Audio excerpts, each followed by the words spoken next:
Hey guys, welcome to creatingtracks.com, and today we're going to take a look at chord progressions for trance and EDM in general. Now, this is not a music theory tutorial, but we will take a look at making our chords a lot more interesting by using inversions, and we're going to be using a lot of major and minor chords, so it's going to help in that way as well.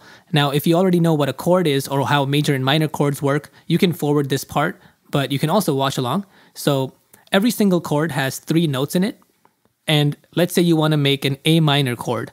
What you're going to do is you're going to place an A first because you're making an A minor. So A is going to be your root note. And each chord has 3 notes. So all these notes on your keyboard, all the keys are half steps apart from each other. So each one of these is a half step right here. Now, in a major or minor chord, the 3rd note is 7 half steps from the root note. So let's start counting. So 1, 2, 3, 4, 5, 6, 7. So E is the 3rd note in an A major or a minor chord. So check it out. Alright, cool. But right now we only have 2 notes, and we need a 3rd one to make it a full chord. Now, in a major chord, the 3rd note, which is also the middle note in this case, is 4 half steps from the root note, and in a minor chord, it's 3 half steps. So 1, 2, 3, 4, and that makes it a major chord. And if I make this 3 half steps away, so 1, 2, 3, which is a C, so A, C, E is an A minor. So this way you can take any note and make a major or minor chord from it. Now in this case, we're going to use all these chords right here, but not in this order. So we have A minor, G major, F major, E major, and D minor. So you can see we have A, and then 3 half steps apart, we have C, and then that's 7. So that's A minor, and then we have G, and then 1, 2, 3, 4, and then 7. And then we have F, 1, 2, 3, 4, and then E, and 4, and then D, and we have 3 half steps. So 2 minor chords and 3 major chords, and this is what they sound like.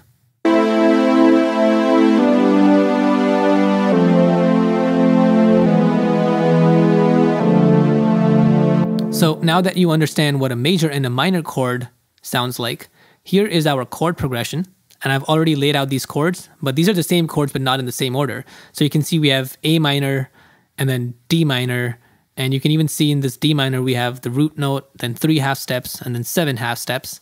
So we have A minor, D minor, A minor, E major, and then we have F major, then D minor again, and then G major and E major again. And I played the wrong one.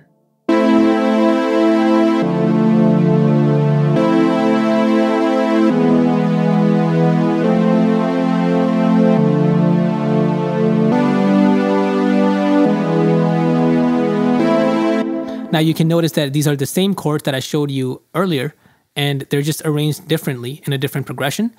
Now, what we can do to make these sound a lot more interesting is using inversions. So every chord has 2 inversions, and the 3rd inversion is essentially 1 octave higher from where the chord is. So what I mean is, since this is an A minor chord, I can make the first inversion by taking the lowest note and taking it up an octave.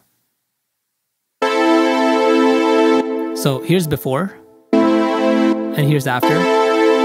And the second inversion would be to take the lowest note again and place that an octave higher. So check this out.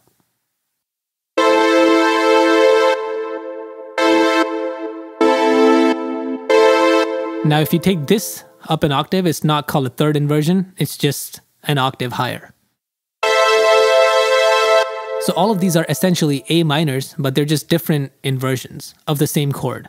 So now we can start doing some inversions to all these chords to kind of make their notes not so far apart from each other. So I can pick this note and bring it down an octave.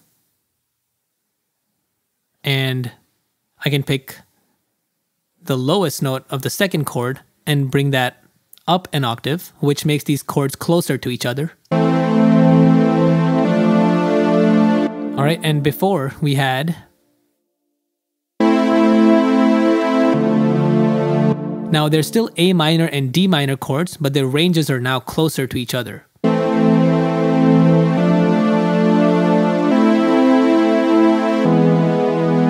All right, what you can do is now you can take this note up here if you want. All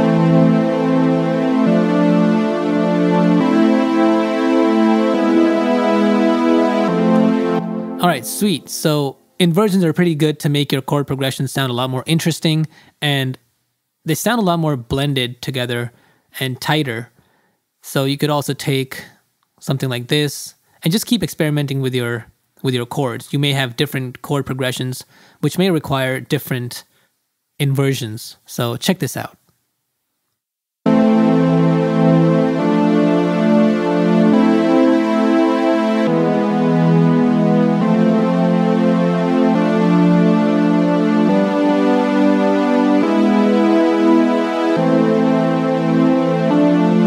All right, so you could even bring this down over here, bring down the C an octave, and that will give you a different kind of result.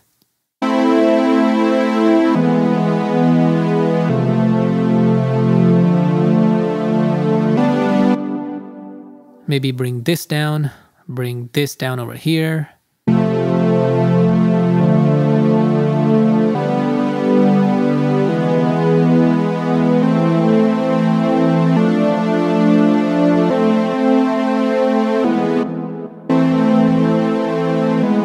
So keep experimenting with your inversions, and if you have different chord progressions, your inversions will be a lot more different as well. And if you enjoyed this video, please make sure to give it a thumbs up, share it, and subscribe to our channel for a lot more. And we will see you next time. Peace.